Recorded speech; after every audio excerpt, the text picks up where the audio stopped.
Hi Harley and anyone else who might accidentally watch this. It's June 29th, about 9:30 in the morning. I'm digging thistle on the EJE ranch south of Kimball, Nebraska. The thistle I'm digging is Scotch thistle. I just thought I'd show a little bit about how this stuff grows. It's a biennial. The first year it sprouts from seed and turns into a rosette.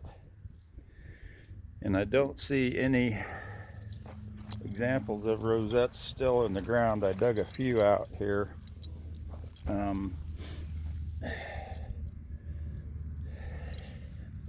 don't know if I'm gonna be able to find one. This will substitute for one. Basically, it's just some leaves above the ground and then a taproot.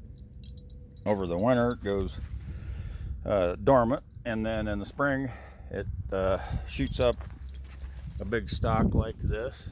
Some of them can get very tall. This one here is taller than I am, or about exactly as tall as I am, or maybe a little taller. So it's about 6 feet. And it's hard to see down in there, but there are a few rosettes there. So why is this interesting? Well, Scotch thistle is a non-native, and it's invasive, and it doesn't have any natural enemies in this part of the country. So it can, no diseases, no bugs that attack it and keep it in check. So it doesn't have to worry about that stuff, and it can put all of its energy into reproduction and growth and spreading, and that's what it does. It's really good at that. It's different than the native thistles that are held in check by some insects and by some diseases, and by the fact that they evolved to be essentially non-invasive in this shortgrass prairie environment. Hope I'm not babbling too much. This canyon I've been working in, I've almost completely cleared it. This is the last that I have to dig out. This little pile of stuff here represents about 45 minutes worth of work, because those roots get into the rocks. And see, here's a rosette that I missed. This is, again, just the first year vegetative stage of this thistle. If I would have left that there, then next year it would have turned into one of those. And I forgot to mention, when they turn into, hope they don't fall off. Footing isn't real good on these rocks. So here's the threat.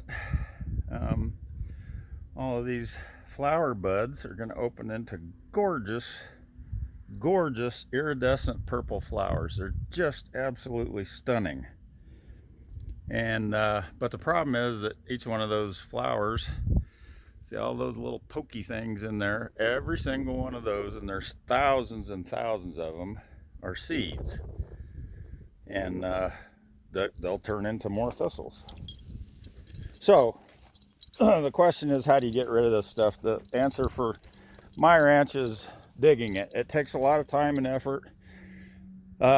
Fortunately, I have time, and I'm pretty darn fit for an old guy. So the effort isn't a problem. In fact, it's a plus because it helps keep me fit. Another alternative would be to use a broadleaf herbicide. There's a good one called Milestone that works pretty good on Canada thistle and musk thistle especially.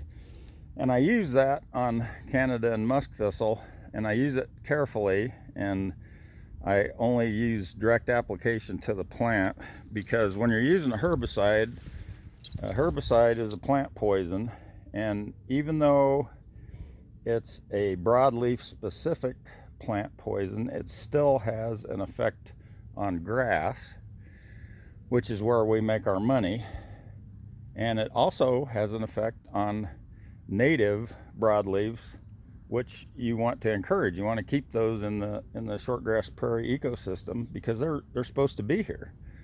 They're part of keeping the ecosystem healthy. Man, this is getting long and boring, and I'm probably going to start repeating myself. But anyway, I've done that work to get the hard stuff out, which was mostly wedged in the rocks. I've got probably another 10 or 15 minutes to get these big ones out. That's not going to be too much of a chore. Then I got to haul them up on top here, and I'll come around and pick them up with my pickup and take them to be incinerated. And this canyon will be clear, and this particular 300-acre pasture will be clear as I can make it, of Scotch Thistle.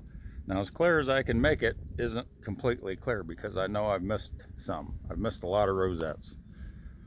So next year, God willing and the creek don't rise, I'm going to be back here digging more thistle, and that's okay. It's amazing the stuff that, we're right alongside I-80, and it's amazing the stuff that gets down here from the interstate. Where did those bricks come from?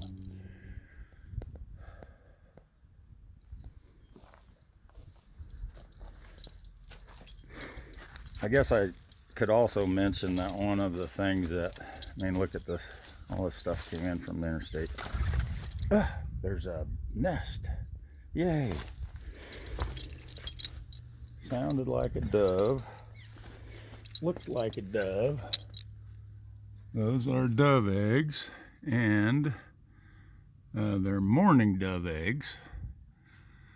Those guys are interesting too. I'm gonna click this off and do another video about mourning doves.